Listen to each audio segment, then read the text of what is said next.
गोरे देवर की online girlfriend. Megha के छोटे से घर में कोहराम मचा हुआ है। फर्श पर स्टील के बर्तन बिखरे पड़े हैं और एक कांच का गुलदस्ता टूटकर चकनाचूर हो चुका है।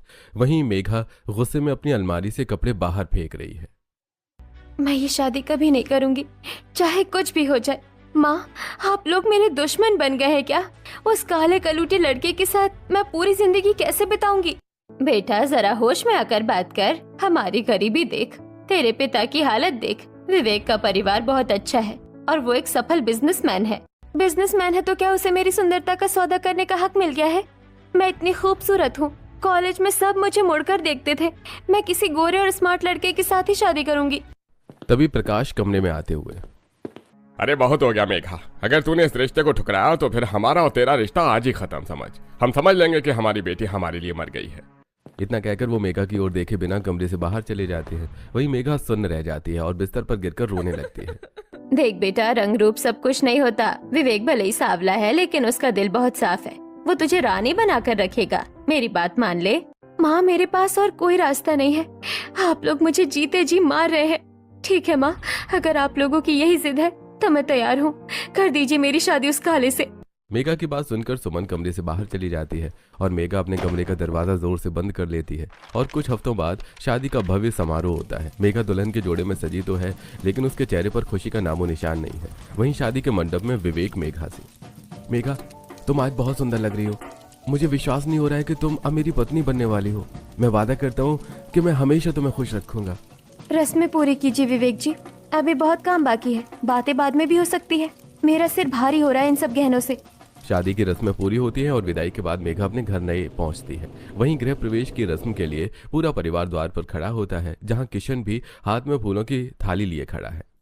आइए भाभी, आपके कदम बढ़ते ही हमारे घर की रौनक बढ़ गई है। सुना है भाभियां देवरों को बहुत प्यार करती हैं। हाँ किशन, मैं तुम्हारा बहुत ख्याल रखूंगी। आखिर तुम मेरे इकलौते देवर जो हो, तुम्हें शिकायत का मौका नहीं मिलेगा। चलो अब अंदर आओ, बहू को थकाओ मत। मेघा बेटा, ये कलश गिराकर अंदर आओ और अपने नए जीवन की शुरुआत करो। भगवान तुम दोनों की जोड़ी सलामत रखे। मेघा कलश गिराकर गृह प्रवेश करती है। गृह प्रवेश के बाद मेघा को उसके कमरे में ले जाया जाता है, जहां कमरा फूलों से सजा हुआ रहता है। वहीं थोड़ी देर बाद विवेक कमरे में आता है और मेघा के पास बैठ जाता है। मेघा, मैं जानता हूँ आज तुम बहुत थक गई होगी, पर मैं तुमसे एक बात पूछना चाहता था। क्या मैं तुम्हें पसंद हूँ? मुझे डर था कि तुम शायद मुझसे खुश नहीं हो। सच कहूँ विवेक, तो मैं हमेशा से किसी गोरे और बहुत स्मार्ट लड़के से शादी करना चाहती थी। मुझे काले रंग से शुरू से ही थोड़ी चिढ़ रही है। ओह, मुझे लगा ही था। अगर ऐसी बात थी तो तुम्हें पहले बता देना चाहिए था। मैं कभी नहीं चाहता था कि तुम दबाव में आकर ये शादी करो। अरे आप तो सीरियस हो गए।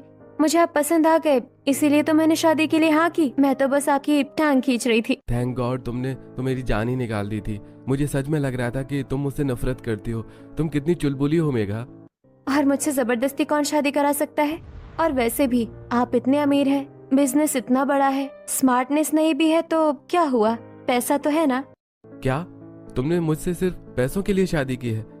मेघा, ये सुनकर मुझे थोड़ा अजीब लग रहा है। क्या मेरा व्यक्तित्व तुम्हारे लिए मायने नहीं रखता? अरे बाबा, आप फिर धोखे में आ गए। मैं मजाक कर रही थी। क्या अब मैं अपने पति से मजाक भी नहीं कर सकती? यार, तुम सच में बहुत शरारती हो और मैं बहुत सीधा साधा। मुझे लगता है हमारी जोड़ी एकदम परफेक्ट रहेगी। चलो अब आराम करते हैं, कल सुबह पहली रसोई है। जिसके बाद दोनों सो जाते हैं और अगली सुबह मेघा जल्दी उठकर रसोई में जाती है। वहीं सावित्री उसे रसोई के नियम समझाती है। जिसके बाद मेघा पूरे मन से खाना तैयार करती है और सभी के लिए डाइनिंग टेबल पर खाना परोसती है। वहीं खाना खाते हुए रघुनाथ, अरे वाह बहू, बहुत ही लाजवाब स्वाद है। सच में आज तो बरसों बाद ऐसा खाना खाया है। विवेक की पसंद में वाकई दम है। आखिर बहू किसकी है? चुनकर कौन लाया है इसे? मेरी पारखी नजर कभी गलत नहीं हो सकती। मेघा ने तो पहली रसोई में सबका दिल जीत लिया। भाभी ये क्या कर दिया आपने? अब तो मेरा मन कर रहा है कि मैं अपने कॉलेज के टिफिन भी आपके हाथ का ही लेकर जाऊं। मेरे दोस्त तो पागल हो जाएंगे ये खाकर। कोई बात नहीं देवर जी, मैं आपका टिफिन पैक कर देती हूँ। और हाँ, अपने दोस्तों को किसी दिन घर ही बुला लीजिए, मैं उनके लिए भी खाना बना दूंगी। अरे वाह, भाभी हो तो ऐसी। पता है भैया, अब मेरा सोशल सर्कल और भी बढ़ जाएगा क्योंकि सबको आपकी सुंदर और गुणवान पत्नी के हाथ का खाना मिलेगा। ऐसे कुछ दिन बीतते हैं और एक दिन मेघा और विवेक शहर के सबसे बड़े मॉल में शॉपिंग के लिए जाते हैं, जहां मेघा एक के बाद एक महंगी ड्रेस और सैंडल पसंद कर रही होती है। विवेक देखिए, ये लाल रंग की साड़ी मुझ पर कितनी अच्छी लगेगी ना। और मुझे वो परफ्यूम भी चाहिए जो उस कॉर्नर पर रखा है। आज मैं जी भर कर शॉपिंग करूंगी। अरे बिल्कुल मेघा, तुम्हें जो पसंद आए वो लो। मैंने तुमसे कहा था ना कि मैं तुम्हें हर खुशी दूंगा, बस तुम इसी तरह मुस्कुराती रहा करो, वही मेरे लिए सबसे बड़ी कीमत है। तभी अचानक मेघा की नजर अपनी पुरानी सहेली कृपा पर पड़ती है, जो अपने मंगेतर समीर के साथ वहां घूम रही थी। मेघा उसे देखकर घबरा जाती है और विवेक का हाथ पकड़कर दूसरी तरफ खींचने लगती है। हे भगवान, ये कृपा यहाँ क्या कर रही है? अगर इसने विवेक को देख लिया तो ये मेरा मजाक उड़ाएगी। समीर कितना गोरा है और मेरा पति, मुझे यहाँ से भागना होगा। क्या हुआ मेघा, तुम इतनी हड़बड़ी में क्यों हो? अभी तो हम उस तरफ जा रहे थे। क्या तुमने कुछ देख लिया? तुम्हारा चेहरा क्यों पीला पड़ गया है? तभी कृपा पीछे से आकर आवाज देते हुए। अरे मेघा, रुक, कहाँ भाग रही है? मैंने तुझे दूर से ही पहचान लिया। तू तो शादी के बाद और भी चमक गई है। कहाँ छुपी बैठी थी? अरे कृपा, तू यहाँ? मैंने सच में तुझे देखा ही नहीं। मैं तो बस उस चैम्बर में ड्रेस देखने जा रही थी। कैसी है तू? मैं एकदम बढ़िया हूँ यार। मैं तेरी शादी में नहीं आ पाई थी क्योंकि मैं शहर से बाहर थी। चल अब मिलाना अपने पति से। बहुत सुना था कि तूने किसी बड़े घर में शादी की है। ये विवेक है मेरे पति, और विवेक ये मेरी कॉलेज की सहेली कृपा है। अरे नमस्ते कृपा जी, आपसे मिलकर बहुत खुशी हुई। मेघा अक्सर कॉलेज की बातें करती रहती है। आप लोग बातें कीजिए, मैं जरा उस तरफ घड़ी देख लेता हूँ। कृपा, मैं भी अपने लिए कुछ चीज देख लेता हूँ, तब तक तुम दोनों आपस में बात करो। विवेक और समीर अपने अपने लिए चीजें देखने चले जाते हैं। तभी कृपा मेघा से। मेघा, ये क्या है? तू तो हमेशा कहती थी कि तू किसी बहुत स्मार्ट और गोरे लड़के से शादी करेगी। ये तो काफी सावले हैं, मतलब काले हैं। क्या करूं यार, माँ बाप ने जिद की, गरीबी का वास्ता दिया तो मैंने हाँ कर दी। तू तो जानती ही है मेरे घर की स्थिति कैसी थी। मुझे समझौता करना पड़ा। अपनी अपनी किस्मत है यार। देख, मैं तो अगले महीने अमेरिका जा रही हूँ शादी करके, और तुझे तो याद ही होगा समीर कॉलेज का सबसे हैंडसम लड़का, मैं उससे शादी कर रही हूँ। हाँ, समीर तो वाकई बहुत स्मार्ट है। तू बहुत खुशकिस्मत है कृपा। मेरी तो किस्मत ही खराब थी कि मुझे इतना काला पति मिला। चल कोई नहीं, पैसे तो बहुत है ना उसके पास। पैसे से रंग तो नहीं बदलता, पर जरूरतें पूरी हो जाती है। अपना ख्याल रखना, मैं चलती हूँ। समीर इंतजार कर रहा होगा। कृपा के जाने के बाद मेघा का चेहरा उतर जाता है। वो भारी मन से विवेक के पास पहुंचती है, जहां विवेक शॉपिंग बैग लिए खड़ा होता है। वो मेघा की उदासी देख लेता है। मेघा, इतनी सारी शॉपिंग करने के बाद भी तुम उदास क्यों हो? क्या तुम्हारी सहेली ने कुछ कहा है? तुम अचानक इतनी चुप क्यों हो गई हो? वो कह रही थी कि मेरा पति बहुत काला है। क्या मैं तुम्हें सच में पसंद नहीं हूँ? मेघा, रंग मेरे हाथ में नहीं है, पर मैंने तुम्हें खुश रखने की हर मुमकिन कोशिश की है। क्या ये काफी नहीं है? अब छोड़िए भी, शादी तो हो ही गई है, अब रंग का क्या रोना। चलिए घर चलते हैं, मेरा मूड बहुत खराब हो गया है। जिसके बाद दोनों घर चले जाते हैं। ऐसे ही दिन बीतते हैं और मेघा अपने काले पति से खुश नहीं रहती। एक दिन वो परेशान होकर रूम में अकेली लेटी हुई अपना मोबाइल ऑन करती है। तभी उसे अपना पुराना डेटिंग ऐप दिखाई देता है, जिसे देखकर वो मनी मन सोचती है। अगर मुझे असल जिंदगी में स्मार्ट लड़का नहीं मिला तो क्या हुआ, मैं ऑनलाइन तो किसी को ढूंढ ही सकती हूँ। कम से कम मेरा मन तो बहलेगा। मेघा एंजल नाम से एक फेक आईडी बनाती है और एक लड़की की सुंदर फोटो अपलोड करती है, ताकि उसे कोई पहचान न सके। दूसरी तरफ किशन अपने दोस्तों के साथ कॉलेज के बाहर बैठा होता है। यार किशन, तेरी कोई गर्लफ्रेंड नहीं है? तू इतना स्मार्ट है फिर भी सिंगल है। देख, इस डेटिंग ऐप पर आईडी बना ले, कोई ना कोई तो मिल ही जाएगी। यार मुझे ये सब ऑनलाइन प्यार व्यार समझ नहीं आता। प्यार कोई टाइम पास करने की चीज नहीं है। मुझे लगता है ये सब बेकार की बातें हैं। भाई, टाइम पास के लिए ही सही, कम से कम तेरा दिल तो लगा रहेगा। और कौन सा तुझे शादी करनी है उससे? बस चैटिंग कर और मजे कर। ठीक है, तू कह रहा है तो कर लेता हूँ, पर मैं अपनी असली प्रोफाइल नहीं लगाऊंगा। ऑनलाइन की दुनिया में बहुत लोचा होता है, अपनी पहचान छुपाकर ही बात करना ठीक है। किशन भी विक्की नाम से एक फेक आईडी बनाता है और उसे एंजल यानी मेघा की प्रोफाइल दिखाई देती है। वो उसे फॉलो रिक्वेस्ट भेजता है। फिर शाम को किशन घर आकर सोफे पर बैठते हुए मेघा से, भाभी बड़ी भूख लगी है, कुछ चटपटा सा बनाकर खिला दीजिए ना। कॉलेज में आज बहुत थक गया हूँ, बस आपकी मैगी की याद आ रही थी। अभी लाइए देवर जी, आप बैठिए, मैं बस 5 मिनट में आपके लिए बढ़िया मैगी बनाकर लाती हूँ। मेघा किचन में जाकर मैगी बनाकर किशन को लाकर दे देती है। वो देखती है कि किशन फोन में व्यस्त है। ये देखकर मेघा मजाक करते हुए किशन से, क्या बात है देवर जी, फोन में इतना क्या देख रहे हैं? कोई गर्लफ्रेंड मिल गई क्या? अरे कहाँ भाभी, मेरी कहाँ इतनी अच्छी किस्मत, बस एक दोस्त से बात कर रहा था। आप बस ये मैगी दीजिए, खुशबू बहुत अच्छी है। भगवान ने चाहा तो आपकी किस्मत भी जल्दी ही चमक जाएगी। चलिए आप खाइए, मैं जरा अपने कमरे में जा रही हूँ। जिसके बाद मेघा अपने कमरे में जाकर दरवाजा बंद कर लेती है और डेटिंग ऐप खोलती है। उसे किशन यानी विक्की का मैसेज आया होता है। फिर दोनों के बीच चैटिंग शुरू हो जाती है। और बताओ विक्की, कैसे हो तुम?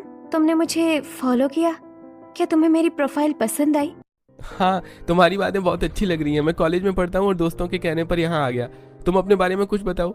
मेरा कॉलेज खत्म हो गया है, बस आजकल घर पर थोड़ी बोर हो रही हूँ। मुझे भी किसी साथी की तलाश थी जिससे दिल की बातें कर सकूं। दोनों के बीच घंटों बातें होने लगती हैं। अब तो ये हर दिन का काम होता है, दोनों एक दूसरे से घंटों बातें किया करते हैं। रोज की तरह आज भी मेघा किशन यानी विक्की से डेटिंग ऐप पर बात कर रही थी, तभी सावित्री वहां आकर कहती है, अरे बहू, कुछ होश भी है कि मोबाइल ही चलाती रहोगी?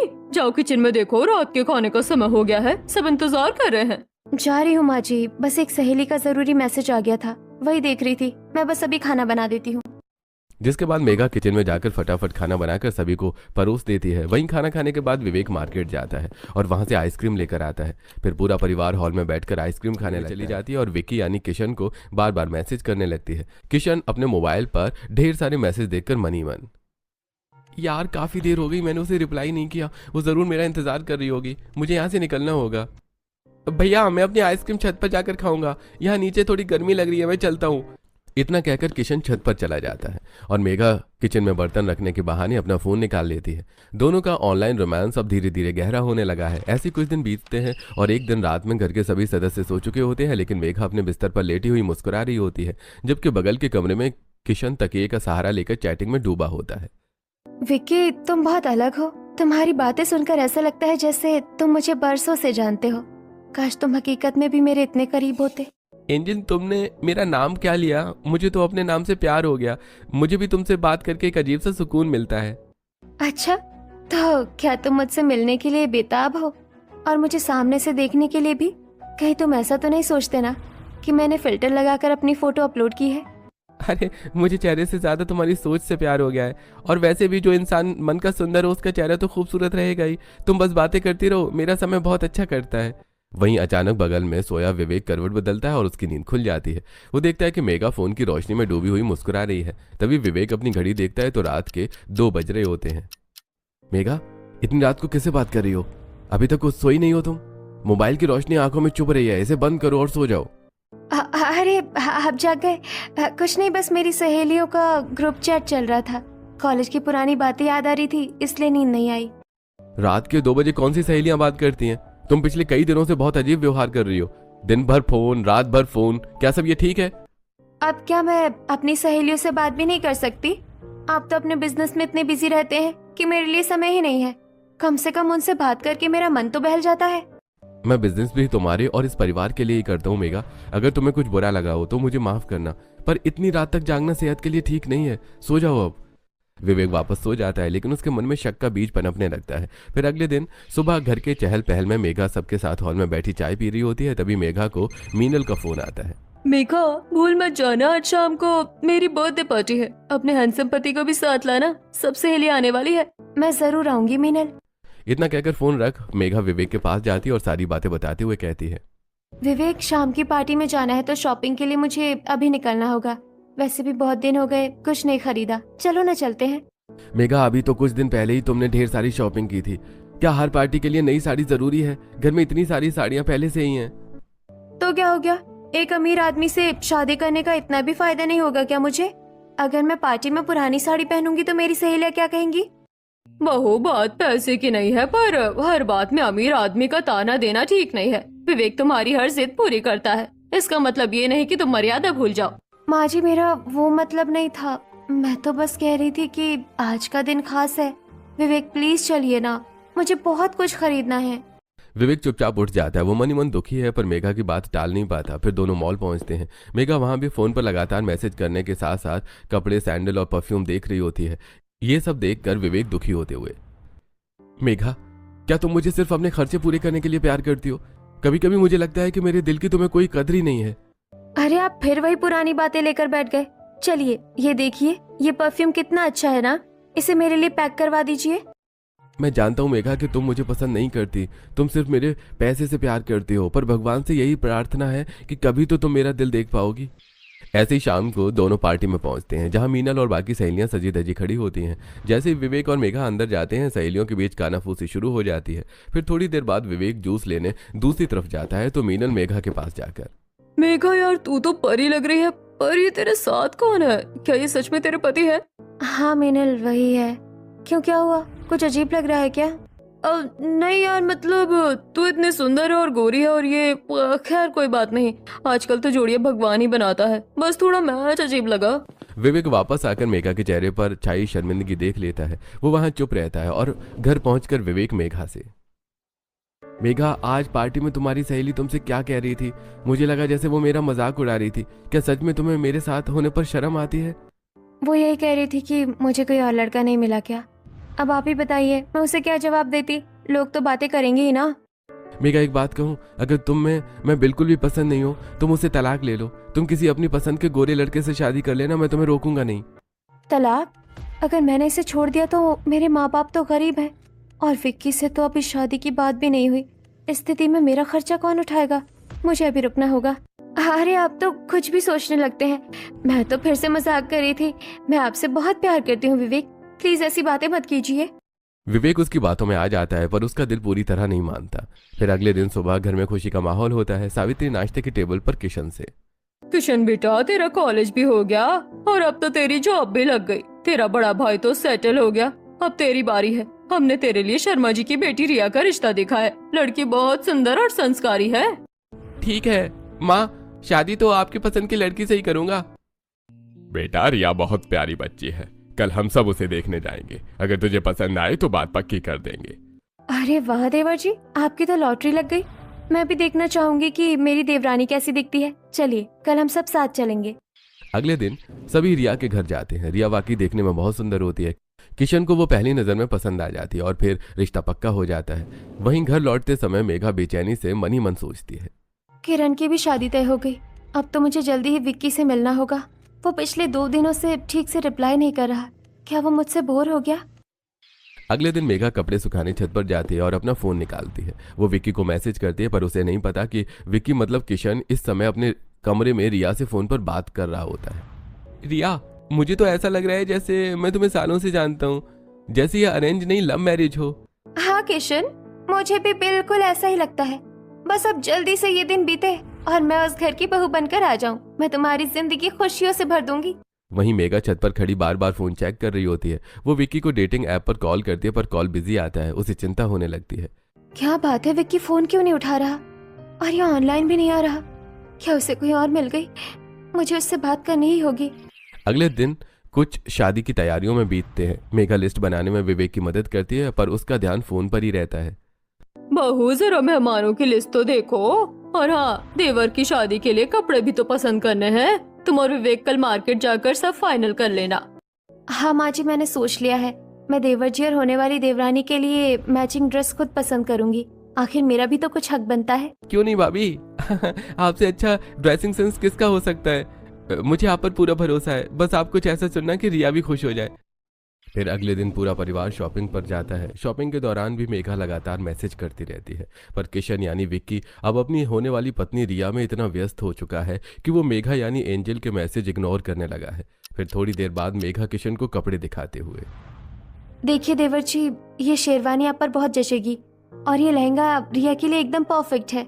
वैसे आपकी होने वाली बीवी आपसे बहुत बातें करती होगी ना? हाँ भाभी, वो बहुत प्यारी है। हम घंटों बातें करते हैं, पता ही नहीं चलता समय कैसे बीत जाता है। सच कहूँ तो अब मुझे किसी और चीज़ की ज़रूरत महसूस नहीं होती।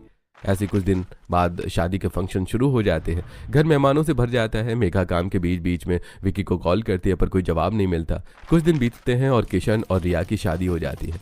वहीं मेघा गृह प्रवेश कर रिया का स्वागत करते हुए कहती है, आओ रिया, आज तक मैं इस घर में अकेली बहू थी पर आज मुझे एक सहेली मिल गई।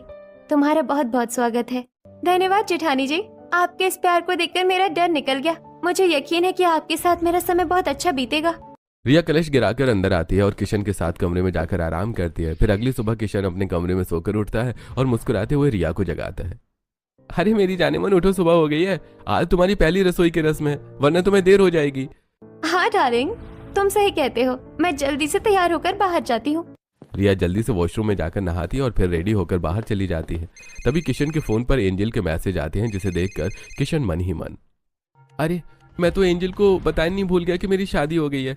इतने दिनों से मैंने उसे एक मैसेज भी नहीं किया। वो बेचारी परेशान हो रही होगी।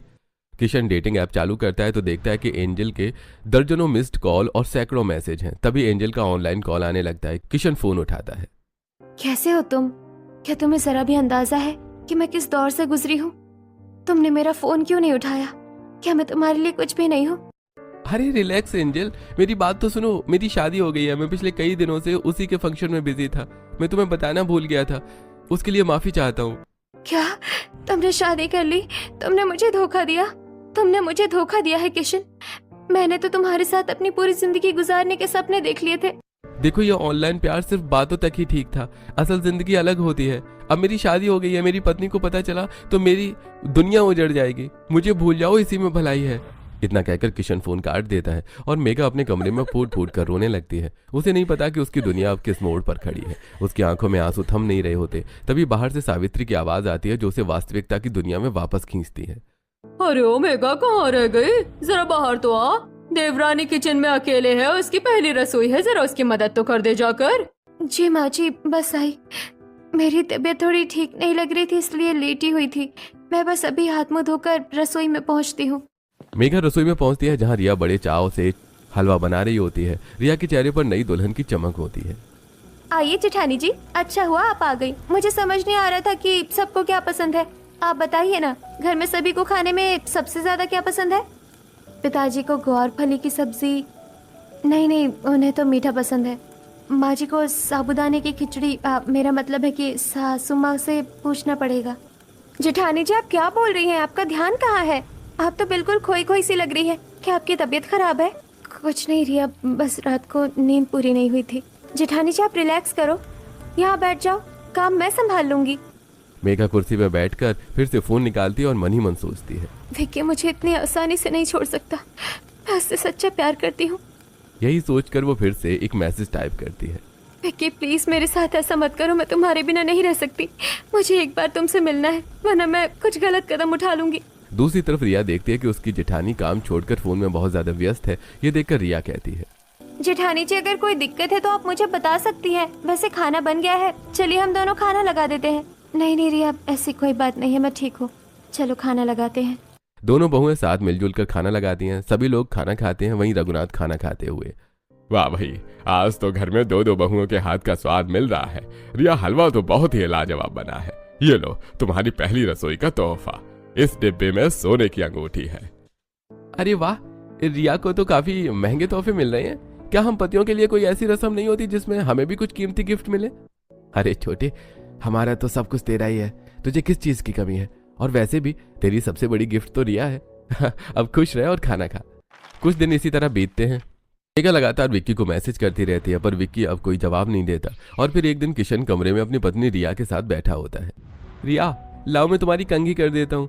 आज तुम बहुत सुंदर लग रही हो। शादी के बाद हमारा रिश्ता और भी गहरा होता जा रहा है। मुझे बहुत खुशी है। रहने दीजिए, मुझे पता है आप कितने रोमांटिक हैं।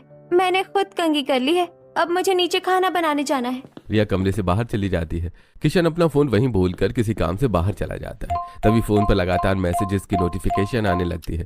थोड़ी देर बाद जब रिया वापस कमरे में आती है तो देखती है कि किशन के फोन पर लगातार नोटिफिकेशन आ रहे होते हैं। वो फोन उठाती है और एंजल के मैसेजेस देख लेती है। एंजल कौन है? और इतने सारे दिल वाले इमोजी और आई लव यू के मैसेज। क्या किशन मुझसे कुछ छुपा रहे हैं? जरूर इस बारे में जेठानी जी को पता होगा। मुझे जेठानी जी को दिखाना चाहिए।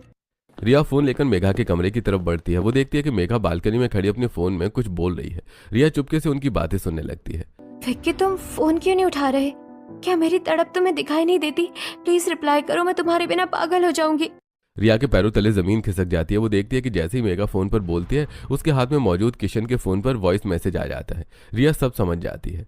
तो ये सब चल रहा है मेरे पीछे? मेरी जेठानी मेरे पति की ऑनलाइन गर्लफ्रेंड है? रिया चुपचाप अपने कमरे में वापस आ जाती है। तभी किशन बाथरूम से बाहर आ जाता है और अपना फोन रिया के हाथ में देकर चौंक जाता है। अरे रिया, तुम मेरा फोन, मेरा मतलब है ये फोन यहाँ कैसे? तुम कुछ देख रही थी क्या? मुझे सब पता चल गया। किशन, आपका और भाभी का चक्कर चल रहा है ना? मैंने सब देख लिया है। ये एंजल आपकी भाभी मेघा है। क्या भाभी? वो भाभी नहीं है, मेरी ऑनलाइन गर्लफ्रेंड एंजल है। अपनी सगी भाभी के बारे में तो मैं ऐसा कभी सोच भी नहीं सकता। इसका मतलब तुम्हें भी नहीं पता कि तुम्हारी ऑनलाइन गर्लफ्रेंड एंजल कोई और नहीं, तुम्हारी अपनी भाभी है? हाँ रिया, वो मेरी ऑनलाइन गर्लफ्रेंड जरूर थी, पर मुझे नहीं पता कि वो मेरी भाभी है। ये सब शादी के पहले का है। अब मेरा उनसे कोई संबंध नहीं है। शादी के पहले का था तो शादी के बाद ये मैसेज क्यों? और भाभी अभी भी आपसे मिलने की भीख मांग रही है। उन्होंने भैया को धोखे में रखा है। रिया मेरी बात सुनो, मुझे नहीं पता था कि मेरी ऑनलाइन गर्लफ्रेंड मेरी भाभी हैं। ये तो तुम मुझे बता रही हो। मैंने उन्हें बहुत समझाया पर वो नहीं मान रही थी। मैं बस इंसानियत के नाते उन्हें जवाब दे रहा था ताकि वो कोई गलत कदम न उठा लें। तुम चैट देख सकती हो। रिया चैट पढ़ती है और उसे यकीन हो जाता है कि किशन अपनी तरफ से रिश्ता खत्म करना चाहता है। ठीक है, मैं आप पर भरोसा करती हूँ, पर अब आप वही करेंगे जो मैं कहूँगी। उन्हें एक मैसेज करिए और मिलने के लिए फैमिली रेस्टोरेंट बुलाइए। पर रिया, अगर भैया को पता चला तो घर टूट जाएगा। क्या कोई और रास्ता नहीं है? मुझे बहुत डर लग रहा है। डरने से सच नहीं बदलेगा। उन्हें विक्की बनकर मैसेज कीजिए कि आप लाल शर्ट पहनकर और हाथ में लाल गुलाब लेकर शाम को रेस्टोरेंट में मिलेंगे। किशन वैसा ही करता है जैसा रिया कहती है और फिर शाम के समय मेघा काले रंग की साड़ी पहनकर सज धज कर रेस्टोरेंट पहुंचती है। वहीं कोने की मेज पर लाल शर्ट पहने एक शख्स पीठ फेर कर बैठा होता है जिसके हाथ में गुलाब है। मेघा पीछे से जाकर उसे गले लगा लेती है। आखिर वो दिन आ ही गया विक्की। मैं जानती थी तुम मुझसे दूर नहीं रह पाओगे। मैं उस काले पति को छोड़ने के लिए तैयार हूँ। किशन धीरे से पलटता है और फिर, अच्छा तो आप भैया को छोड़कर मेरे पास आ जाएंगी? क्या आपको जरा भी शर्म नहीं आई ये सब करते हुए भाभी? किशन, तुम यहाँ क्या कर रहे हो? मेरा मतलब है विक्की कहाँ है? तुम लाल शर्ट में क्यों हो? हाँ, मैं ही आपका ऑनलाइन बॉयफ्रेंड विक्की हूँ भाभी। मुझे आज पता चला कि जिसे मैं एंजल समझ रहा था वो मेरे अपने घर की इज्जत को मिट्टी में मिला रही है। तो क्या हुआ? अगर तुम ही हो तो और भी अच्छी बात है। मैं विवेक को छोड़ दूंगी, हम दोनों भाग जाएंगे। तुम भी रिया को छोड़ दो, हम बहुत खुश रहेंगे। तभी पीछे से विवेक और रिया सामने आते हैं। विवेक का चेहरा गुस्से से तमतमाया और आंखों में नमी होती है। उसने मेघा की सारी बातें सुन ली हैं। मुझे पहले से ही शक था मेघा कि तुम सिर्फ पैसों के लिए हो, पर आज मैंने अपनी आंखों से देख लिया कि तुम कितनी गिर सकती हो। आप यहाँ कैसे? मेरी बात सुनिए, ये सब एक मजाक था। मैं तो बस किशन की परीक्षा ले रही थी कि वो रिया के प्रति वफादार है या नहीं। हो गया तुम्हारा मजाक। अब मैं तुम्हारे साथ एक पल भी नहीं रह सकता। मैं तुम्हें तलाक देता हूँ। जेठानी जी, आपने अपने ही हाथों से अपनी गृहस्थी उजाड़ ली। जिस पति ने आपको रानी बनाकर रखा, आपने उसी के रंग का मजाक उड़ाया। अब आप कहीं की नहीं रही। भाभी, आपने बहुत गलत किया। अब इस घर में आपके लिए कोई जगह नहीं है। मैं भैया के फैसले के साथ हूँ। जिसके बाद विवेक, रिया और किशन रेस्टोरेंट से बाहर निकल जाते हैं। मेघा रेस्टोरेंट के बीचों बीच अकेली खड़ी रह जाती है। नहीं विवेक, मुझे माफ कर दो। मैं कहाँ जाऊंगी? मेरा सब कुछ खत्म हो गया। एक झूठे दिखावे के चक्कर में मैंने अपना घर खो दिया। मेघा अब अकेली है। न उसके पास विवेक का पैसा है, न किशन का प्यार और न ही समाज में इज्जत। उसकी सुंदरता अब उसके किसी काम की नहीं रही।